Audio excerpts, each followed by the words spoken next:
Mëngjes 5 ora, nja 2, 3, 4, 5, 600 veta shkojnë në grëmi me hec, me vrapu.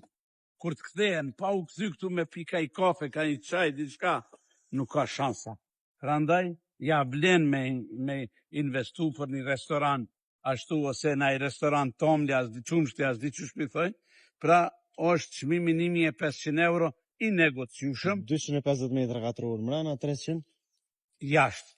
Plus mundet mu parku që të tregoj qëto veturat, qëto veturat edhe kënena mundet mu parku, pra pa kur farë problemi, demokraci, pra, se me ndalu diçka në të punoj njerëzit, ka? Mi punësu 5 veta, ka 5 antar, 25 antar. Qëroja?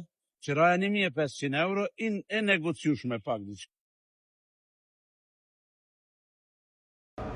Pra, restoran mundet mu bo, i ka 230 metra katror, WC tana qka duhet, e ka parkingun edhe para lokali 300 metra katror, edhe për balla atje. Në atë pjesë aty, kur kush nuk thot kur gjë, me qenë parking. Pra, i renovum, i regulum, me një stil brutal thiret kjo, qyre gjyrat nërë që janë, nërësia madhe, 2 banja, regulume, ndreqne, ju presim sirni, mos pritoni, është rruga për gërmit.